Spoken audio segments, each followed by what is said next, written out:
सम्पूर्ण बुद्धिजीवीहरू, हाम्रा व्यासाचार्यज्यूहरू, हाम्रा विभिन्न मठ मन्दिरहरूबाट उपस्थित प्रतिनिधि साथीहरू, हाम्रा तमाम दाजुभाइ तथा दिदीबहिनीहरू, म सबैमा हार्दिक अपिल गर्न चाहन्छु कि मुलुक यति बेला अत्यन्तै कमजोर भइरहेको अवस्था छ, मुलुकको जग हल्लिरहेको अवस्था छ।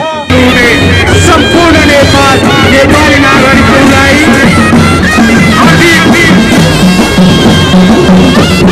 शुभकामना व्यक्त गर्दै यो देश निर्माणमा आफ्नो ज्यानको आहुति दिने राष्ट्रपिता बलवान आदिराज अमर रहून् भन्दै नारा लगाइदिन हार्दिक अनुरोध गर्दछु। राष्ट्रपिता बलवान आदिराज पृथ्वीनारायण शाह अमर रहून्, अमर रहून्। राष्ट्रपिता बलवान आदिराज पृथ्वीनारायण शाह अमर रहून्, अमर रहून्। हामीलाई नेपाली बनाइदिनु हुने हाम्रो यो बाटोलाई हामी नेपाली एक हौं, हामी नेपाली एक हौं। श्रीपाद बडा महाराजको जय हो, श्रीपाद बडा महाराजको जय हो। राष्ट्रपिताको सम्मानमा उपस्थित हुनुभएका सम्पूर्ण नेपाली दाजुभाइ तथा दिदीबहिनीहरूलाई शान्तिको दियो बाल्दै अब बाल्दै गरेर दियो तिमी, म दिन ढलेपछि आउँछु। हरेक नेपालीको घरमा दियो जलेपछि आउँछु। रातो दिनको खिचातानी मात्रै सत्ता प्राप्तिको लागि उड्दै गरेर तिमी, म नेता सुधारेपछि आउँछु। बाल्दै गरेर दियो तिमी, म दिन ढलेपछि आउँछु। हरेक नेपालीको घरमा दियो जलेपछि आउँछु। सतीले नै शराब दिएको हो कि हामीले नै नगरेको? हामीले नगरेको चाहिँ काम हो। सतीले नै शराब दिएको हो कि हामीले नै नगरेको? यो कुरा जनमानस नेपालीले बुझेपछि आउँछु। बाल्दै गरेर दियो तिमी, म दिन ढलेपछि आउँछु। हरेक नेपालीको घरमा दियो जलेपछि आउँछु। गणतन्त्रले देश सकिन लाग्यो, बचाउनु छ देश मेरो। गणतन्त्रले देश सकिन लाग्यो, बचाउनु छ देश मेरो। उड्दै गर तिमी, उड्दै गर तिमी, संघीयता र धर्मनिरपेक्षता चलेपछि आउँछु। बाल्दै गरेर दियो तिमी, म दिन ढलेपछि आउँछु। हरेक नेपालीको घरमा दियो जलेपछि आउँछु। बनाउनु छ देश बालेर शान्तिको सुमधुर दियो, बनाउनु छ देश बालेर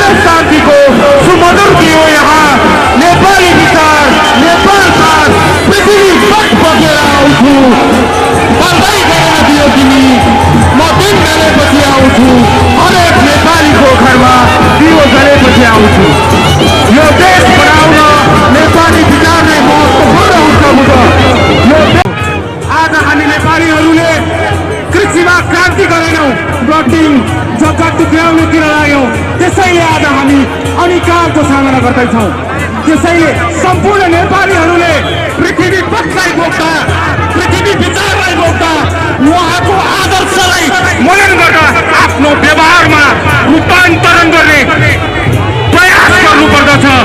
आज उहाँलाई फुलमाला लगाएर जुन सम्मान हामीले दिएका छौँ, उनले दिएका दिव्य उपदेशहरूलाई आफ्नो जीवनमा, आफ्नो व्यवहारमा रूपान्तरण गरेर हेरौँ, अनि मात्रै हामी नेपाली हुन्छौँ। त्यसैले प्रत्येक नेपाली नागरिकहरू आज यस सिंहदरबार रानीको शालिगमा जम्मा भएर राष्ट्रपितामाथि सम्मान गर्नुहुने सबैलाई पृथ्वी विचार बोकेर पृथ्वी नारायण शाहको जस्तो अटल र दृढ सङ्कल्प भएर नेपाल बनाउन र पृथ्वीमा क्रान्ति गर्न हातमा हात जोड्न हुन हार्दिक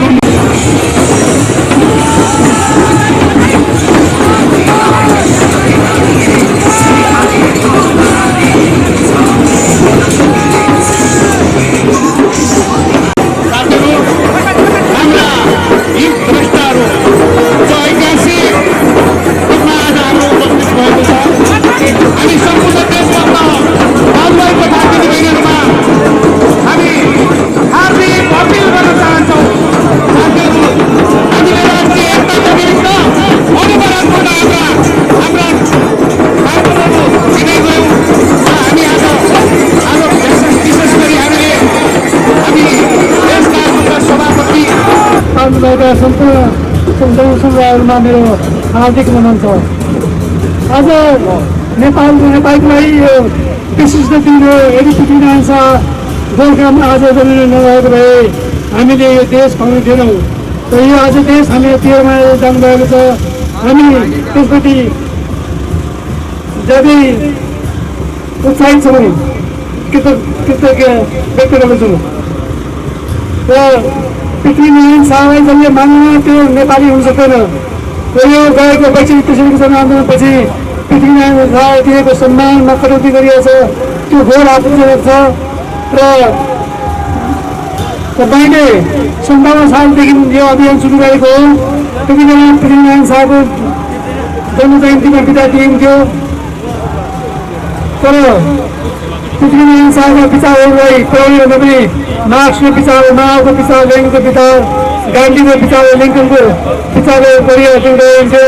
र मैले चाहिँ पृथ्वीनारायण शाहको विचारलाई हामीले जनजनमा पढाउनुपर्छ भनेर बाहिर हिँडेँ। र आज विशेष दिन हो। त्यति बेला 65-63मा 1-2 मान्छेहरू मात्रै आउँथ्यो भने अहिले आएर हजारौँको सङ्ख्यामा मान्छेहरूको उपस्थिति जनाइएको छ। त्यो राम्रो कुरा हो। र मैले हालसालै पनि प्रयास गरेँ, विदा गराई सरकारसँग अपिल गरेँ र पृथ्वीनारायण शाहलाई सम्मान गर्नुपर्छ। जसले सम्मान गर्दैन, अपमान गर्छ, त्यो राष्ट्रद्रोही हो। त्यसको टिका दिएको छ, तर राष्ट्रनायकको नाममा टिका दिएको छैन। र यो घोर अपमानजनक कुरा, घोर खेदजनक कुरा हो। र हामीले पृथ्वीनारायण शाहलाई दिएका दिव्य उपदेशहरू जस्तो घुस दिने र घुस दिने भने त्यसका सही हुन्, इन्ट्रीको त धम्जी गरी दिएको पाप छैन। आज देश भ्रष्टाचारमा चुनौती रहेको छ। त्यति बेलै पृथ्वीनारायण शाहले घुस दिने भयो भने देश कमजोर हुन्छ भनेर भनेको थियो। र त्यस्तै जमिनदेखि पैसारी गरी नगद खोजिनु भएको थियो। आज देश कङ्गाल भइसकेको छ। हामी सबै कुरा आयात गर्छौँ, निर्यातमुखी केही पनि छैन। त्यति बेलै पृथ्वीनारायण शाहले देशलाई निर्यातमुखी बनाउनुपर्छ भनेर चाहिँ विचार दिनुभएको थियो। र यस्तै धेरै महत्त्वपूर्ण विचारहरू छोडेर आएको छ। ती विचारहरूलाई हामीले मान्नु गर्नुपर्छ र देशलाई समृद्ध र उन्नत बनाउनुपर्छ। पृथ्वीनारायण शाहलाई हामीले दिलदेखि नै मान्नुपर्छ। उहाँका विचारहरूलाई हामीले व्यवहारमा उतार्नुपर्छ भन्दै म आफ्नो छोटो कुराहरू समाप्त गर्छु। धन्यवाद। नमस्कार, म दिनेश कडेल। म अहिले राष्ट्रवादी आन्दोलनको नेतृत्व टिममा छु। विशेष गरी अहिले यो आजको यो 30 शताब्दीौँ पृथ्वीनारायण शाहदेव सरकारको जन्म जयन्ती मूल समारोह समितिको मुख्य संयोजकको रूपमा हामीले संयोजनकारी भूमिका खेल्ने अवसर प्राप्त भयो। अब बाँकी जो आज जे कार्यक्रम भयो हामी उत्साहित छौँ राष्ट्र निर्माता पृथ्वीनारायण शाहको आज 300 जन्म जयन्ती तपाईँले नि भनिहाल्नुभयो। तर जुन राष्ट्र निर्मातालाई हामीले जुन सम्मान गर्नुपर्थ्यो, सरकारी निकायबाट जुन सम्मान गरिनु पर्थ्यो त्यो नभएको भने तपाईँहरूको गुनासो त छँदैछ होइन? के गर्नु पर्थ्यो र के भएन? होइन, यो हाम्रो मात्रै गुनासो होइन, आम नेपाली जनताको गुनासो हो।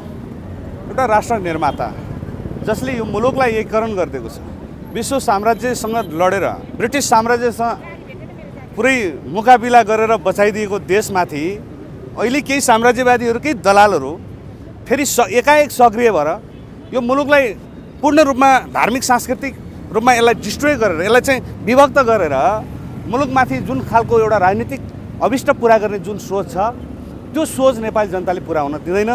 त्यसकारण हामी अहिले आम जनताको माग भएको कारणले हामी के भनिरहेछौँ भन्दा पृथ्वीनारायण शाहदेव सरकारबाट जे कुराहरू आज 260 वर्षभन्दा अगाडि बोलेका केही त्यस्ता सन्दर्भहरू छन्, उपदेशका कुराहरू छन्, ती सन्दर्भहरूले अहिले पनि त्यो जगजाहेर छ क्या। हामी त्यो व्यवहारिक पक्षमा छौँ। त्यति बेला उठाएका विषयहरू घुस लिने र दिने दुवै देशका शत्रु हुन्, मतलब देशका शत्रु हुन् भनेको छ, जनताको शत्रु हो भनेको छ होइन? तपाईँ खानी भएको ठाउँमा बस्ती उठाइकन खानी तयार गर्नु भनेको छ। यी विविध उपदेशहरू छन्। आज पनि नेपाली जनजीविकाको सवालमा यी विषयहरूले अहिले पनि महत्त्व राख्छ। तर होइन, हाम्रो अपेक्षा भने के हो भने यो मुलुक एकीकृत मुलुकलाई जसरी विखण्डन गर्न खोजिएको छ त्यो विखण्डनबाट यो विखण्डित नहोस् भन्ने पहिलो चाहना त्यही हो। दोस्रो कुरा, हामीले आज राष्ट्रिय एकता दिवसको रूपमा पृथ्वी जयन्ती मनाउँदै गर्दाखेरि आज साँच्चीकै यो मुलुकको अहिलेको राजनीतिक अवस्था, यिनले उठाएका केही माग र मुद्दाको कारण परिस्थिति अत्यन्तै गम्भीर भएको छ। कि अघि मैले भने जात जातिहरूमा चाहिँ एउटा खालको विभाजन छ, तपाईँ भूगोलमा विभाजन छ, तपाईँ संस्कृतिमा विभाजन छ भनेपछि लगभग मुलुकको अवस्था विभाजनयुक्त अवस्थाबाट मात्रै अगाडि बढेको देखिन्छ। त्यस कारणले अहिले मानिसहरू एकताको प्रोसेसमा एकतापूर्ण जीवन जिउन चाहिरहेको छैन। त्यसैले हामीले एकताको कुरा गरिरहेछौँ। पृथ्वीनारायण शाहदेव सरकारको जो एकताको प्रयास थियो त्यसलाई हामीले चिरकालसम्म त्यो अवस्थालाई, त्यो एकीकृत हुने परिस्थितिलाई त्यो होस्, त्यो निर्माण होस् र हाम्रा चाहिँ भावी पुस्तालाई त्यसले हामीले त्यो विरासतको रूपमा छोडेर जान सकौँ र सधैँभरि यो एउटा चाहिँ एकताको सूत्रमा बाँधिराखोस् भन्ने मूल चाहना हो। धन्यवाद। हामी नेपालीहरूको साथ र भरोसालाई अब यो गणतान्त्रिक सरकारलाई देखाउनको लागि पृथ्वीनारायण शाहको 300औं जन्म जयन्तीमा टेकेर पृथ्वीनारायण शाहको बारेमा बताइदिनु हुन विशिष्ट अतिथि किशोर कुमार गुरुज्यूलाई, व्यासाचार्य किशोर कुमार गुरुज्यूलाई आफ्ना मन्तव्य राखिदिनु हुन हार्दिक अनुरोध गर्दछु। गुरुहरू, सन्त महात्माहरू, पीठाधीशजीहरू र यसै गरी विभिन्न लामाजीहरू, झाँक्रीजीहरू, ओमकार परिवारका वैदिक, बौद्ध, जैन, सिख, मोहन, किरात सहित तमाम अनेक गुच्छा अनेक रङ मेची महाकालीका तमाम श्रद्धालु उपस्थित, श्रद्धालु राष्ट्रिय प्रेमी आदरणीय दाजुभाइ दिदीबहिनीहरू, यहाँहरूमा सर्वप्रथममा मेरो तर्फबाट एउटा धर्मगुरु व्यासाचार्य भएको हैसियतले म यहाँहरूलाई न्यानो अभिनन्दन गर्न चाहन्छु।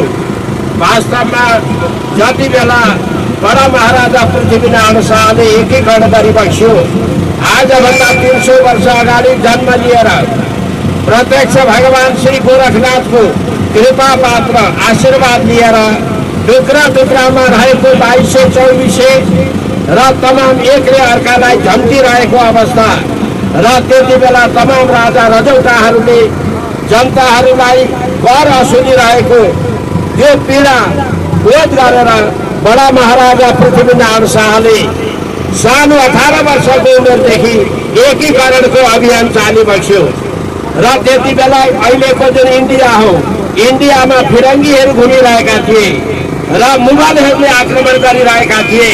बडा महाराजा पृथ्वीनारायण शाहले यी सबै कुराहरूलाई सिङ्गो दक्षिण एसियालाई नै अध्ययन गरिसकेपछि वास्तवमा नेपाल भनेका असली हिन्दुस्तान रहेछन्। सनातनीहरू वास्तवमा असली प्योर हिन्दूहरू बस्ने ठाउँ नेपाल रहेछ भनेर दिव्य प्रदेशमा उल्लेख भएको छ। त यसै गरी नेपाल भनेका दुई ढुङ्गाका तरुल रहेका छन् भनेर उत्तरतिरको चीन, दक्षिणतिरको इन्डिया, यसका बिचमा आफ्नो एउटा सिङ्गै किसिमको नीति निर्माण गरी राष्ट्रलाई चलाउनु पर्ने र त्यसै गरी दिव्य प्रदेशमा रैती मोटा भया त्यो राज्य मोटा हुने छन् भन्ने यस्ता शब्द, त्यसको साथसाथमा घुस खानिया भनिएको र घुस दिनिया भनिएका दुवै अपराधी हुन् भनेर दिव्य प्रदेशमा बडा महाराजा पृथ्वीनारायण शाहले उद्घोष गरी बसेको छ। र आदरणीय महानुभावहरू, आज सङ्घीयताको आडमा देशलाई फेरि 2224 टुक्रामा पुर्याउने कुचाल भइराखेको छ।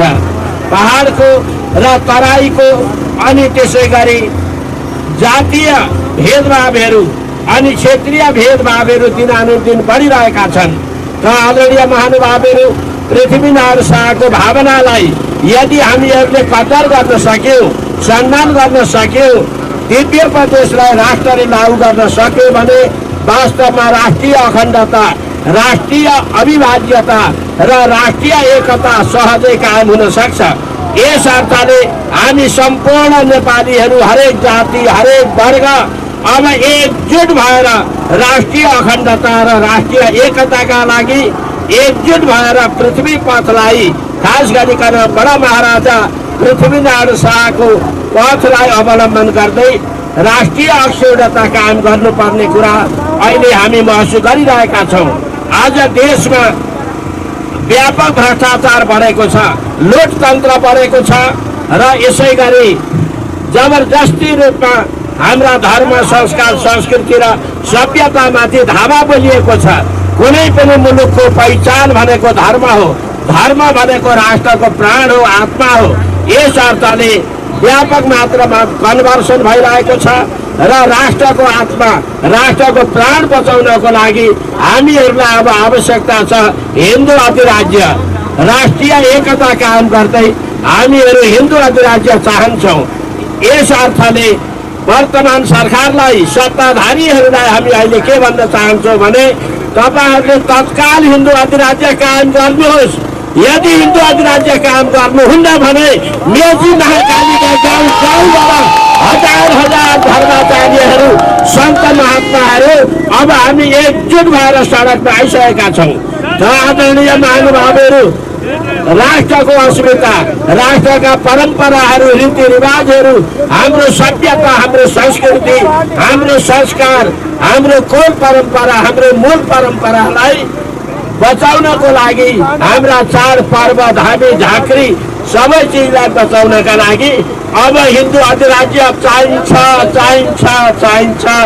र आजको आदरणीय आयोजक महानुभावहरूप्रति म हृदयदेखि नै धन्यवाद ज्ञापन गर्दै बडा महाराजा पृथ्वीनारायण शाहप्रति हृदयतः श्रद्धा सुमन अर्पण गर्दछु र त्यसै गरी गोरखनाथप्रति म हृदयदेखि नै कृतज्ञता ज्ञापन गर्न चाहन्छु।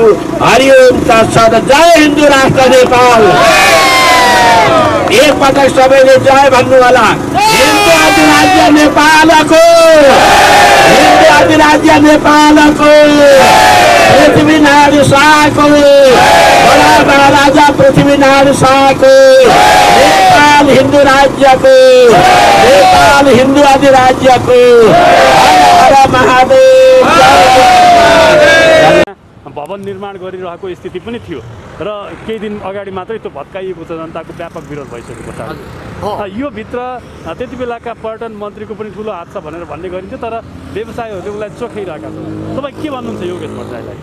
म योगेश भट्टराईलाई मात्रै होइन, तत्कालको सत्ता चलाउने ओली सरकारलाई नै के भन्छु भने उनीहरू सबैको मिल्यो मतमा उनीहरूले माफिया तन्त्रको आधारमा शासन चलाउँछन्।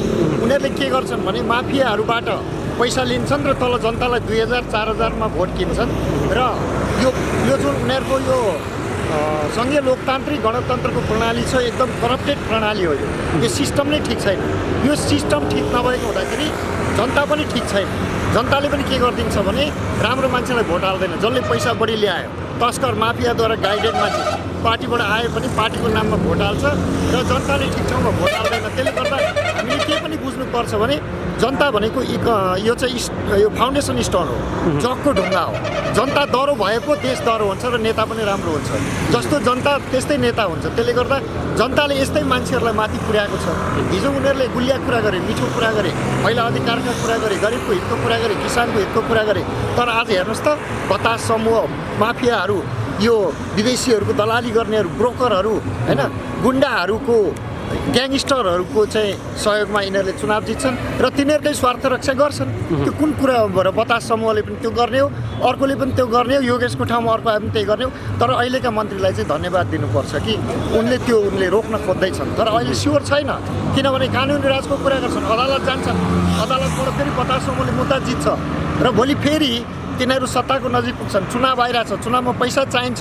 जसरी एमसिसीमा पैसा चाहिएको छ यिनीहरूलाई, देशलाई बन्दकी राखेर, देशको सार्वभौम सत्ता चाहिँ धितो राखेर भए पनि उनीहरू अरबौँ पैसा लिएर जनता किन्न फेरि जान चाहन्छन् र त्यो पुरानो पोजिसन कायम गर्न चाहन्छन्। प्रधानमन्त्रीलाई फेरि प्रधानमन्त्री हुनुपर्नेछ, पार्टी अध्यक्षलाई फेरि पार्टी अध्यक्ष हुनुपर्नेछ, संसदीय दलको नेतालाई फेरि संसदीय दलको नेता हुनुपर्नेछ, सांसदलाई सांसद, मन्त्रीलाई मन्त्री फेरि कन्टिन्यू आजीवन हुनुपर्नेछ।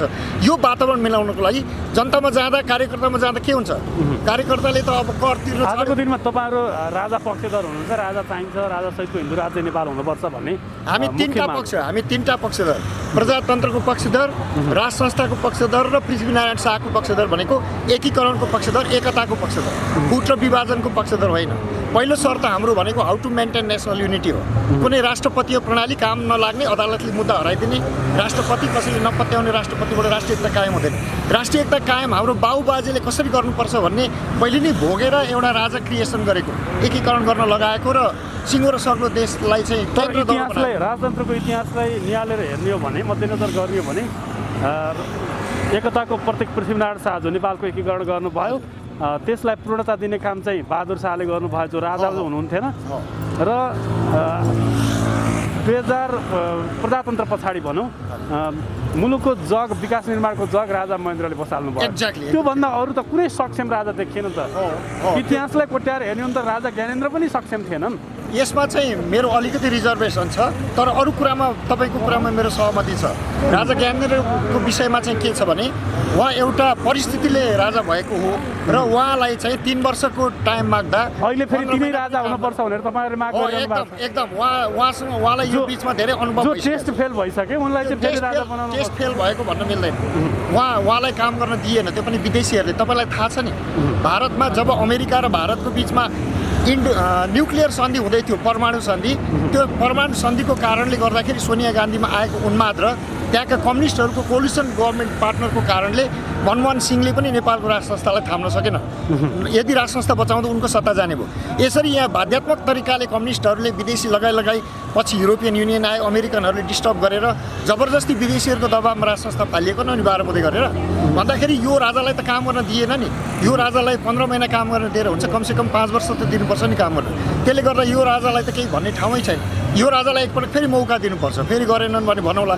तर त्योभन्दा अगाडिका राजाहरूमा तपाईँले भने जस्तो पृथ्वीनारायण शाह र राजा महेन्द्र बाहेक अरू राजाहरूको त्यति गन्ती मन्ती हुँदैन। हुन्छ, अमूल्य समय दिनुभयो। हाम्रो देशको जुन विकासको जुन अवधारणा पनि आउँदैन थियो भनेपछि हामीले राजाहरूले मौकाप्रस्त नेपाली जनताको पक्षमा निर्णय गरेका छन्। राजाहरूले मौकाप्रस्त देशको विकास जनताको पक्षमा निर्णय गरेका छन्। चाहे बडामारा धिरा पृथ्वीनारायण शाहको कुरा गर्नु, चाहे उहाँका छोरा कान्छा छोरा बहादुर शाहको कुरा गर्नु, चाहे राजा महेन्द्रको कुरा गर्नु, चाहे जनताको पक्षमा प्रजातन्त्रको लागि राजा त्रिभुवनको कुरा गर्नु, उहाँहरू सबैले र चाहिँ राजा स्वर्गीय वीरेन्द्र सरकारले पनि मुलुकलाई शान्ति क्षेत्रको प्रस्तावको लागि अगाडि बढेको भनेपछि हामी यो कुरामा नेपालको राजाहरूले मौकाप्रस्त मुलुकको हितमा काम गरेका छन्, मुलुकको गम्भीरताको विषयमा काम गरेका छन्। त्यो भएकाले हामीले बुझ्नुपर्छ राष्ट्रियताको लागि देश कसरी प्रगतिमा लान सकिन्छ भन्ने विषयमा राजाहरूमा जुन सोच थियो भनेपछि राजनीतिक पार्टीहरूमा त्यो सोच भएन। न मासले भने जस्तो भयो, न लेलीले भने जस्तो भयो, न माओले भने जस्तो भयो, न बिपी कोइरालाले भने जस्तो भयो। जस्तै 2033 सालमा बिपी कोइरालाले 33 सालमा ल्याएको टु पिलरको सिस्टम, राजासहितको प्रजातन्त्र, राजा र जनता मिलेर मात्रै देशको प्रगति गर्न सकिन्छ भन्ने विषयमा आज हामीले सङ्घीय लोकतान्त्रिक गणतन्त्र ल्याउँदासम्म आज 31 वर्षको इतिहासमा जुन हिसाबमा आज मुलुकको अर्थतन्त्र डामाडोल छ, प्रशासनिक क्षेत्र डामाडोल छ, अदालतमा चाहिँ भागवटाको राजनीति भइरहेको छ, त्यसबाट मुक्त हुनुपर्छ। अब हामीले बडामा र किराँत पृथ्वीनारायण शाहलाई हामीले चाहिँ माल्यार्पण मात्रै गरेर उहाँलाई चाहिँ वर्षको एकचोटि सम्झेर मात्रै भएन। आज तमाम नेपालीहरूले बडामा र किराँत पृथ्वीनारायण शाह सरकारलाई सम्झिरहँदाखेरि आज नेपाल सरकारले छुट्टी दिएन। र प्रज्ञा प्रतिष्ठान जुन संस्कृति प्रज्ञा प्रतिष्ठान छ त्यहाँबाट त जुन किसिमको जगमान गुरुङज्यूको नेतृत्वमा माल्यार्पण भयो हो, राष्ट्रपति भएदेखि स्वर्गीय मदन भण्डारीको धर्मपत्नी महामहिम राष्ट्रपति विद्या भण्डारी पनि आज पनि आएर उहाँले चाहिँ बडामा र किराँत पृथ्वीनारायण शाह सरकारको शालिगमा माल्यार्पण गर्नुभयो, पुष्पगुच्छ चढाउनु भयो। अब हामीले त्यति मात्रै गरेर पुग्दैन, अब यो देशको आधुनिकता र परम्परालाई जोड्नुपर्छ। यो देशको इतिहास, यो इतिहासलाई हामीले बिर्सिएर हामीले चाहिँ आधुनिकतालाई मात्रै पछ्याएर मुलुकको समस्या समाधान हुँदैन। हामीले यो विषयमा हामी गम्भीर हुन जरुरी छ। आज नेपालीहरू आज हामीलाई विश्व मानचित्रमा, विश्व ब्रह्माण्डमा हामीलाई नेपाली हो, नेपाली बनाएर जुन बडामा र किराँतले जुन किसिमको फुल लगाइबसेको छ, जुन शाहवंशको जुन देन छ, त्यो देनलाई हामीले चटक्कै बिर्स्यौँ भने हामी चाहिँ नेपाली अधुरो हुन सक्छौँ। त्यो कारणले बडामा र किराँतलाई हामीले चाहिँ माल्यार्पण मात्रै गरेर होइन, हामीले चाहिँ अब छिटोभन्दा छिटो यो देशमा 21औं शताब्दीको राष्ट्रसहितको प्रजातन्त्र पुनर्स्थापना गर्न अब हामीले ढिलो गर्नुहुन्न भन्ने मलाई लाग्छ। धन्यवाद। जय गोरख। पाल्दै गरेर दियो तिमी, म दिन ढलेपछि आउँछु, हरेक नेपालीको घरमा दियो जलेपछि आउँछु। रातो दिनको खिचातानी मात्रै सत्ता प्राप्तिको लागि कुर्दै गरेर तिमी, म नेता सुधारेपछि आउँछु। पाल्दै गरेर दियो तिमी, म दिन ढलेपछि आउँछु, हरेक नेपालीको घरमा दियो जलेपछि आउँछु। सतीले नै सरापेको हो कि हामीले नै नगरेको? हामीले नगरेको चाहिँ काम हो प्रभु। सतीले नै सरापेको हो कि हामीले नै नगरेको? यो कुरा जनमानस नेपालीको, नेपालीले बुझेपछि आउँछु। बाल्दै गरेर दियो तिमी, म दिन ढलेपछि आउँछु, हरेक नेपालीको घरमा दियो जलेपछि आउँछु। गणतन्त्रले देश सकिन लाग्यो, बचाउनु छ देश मेरो। गणतन्त्रले देश सकिन लाग्यो, बचाउनु छ देश मेरो।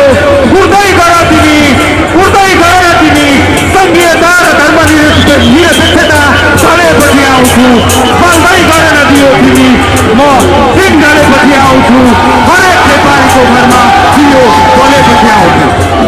बनाउनु छ देश बालेर शान्तिको सुमधुर दियो, बनाउनु छ देश बालेर शान्तिको सुमधुर दियो। यहाँ नेपाली विचार, नेपाल साथ पृथ्वी बगेर आउँछु।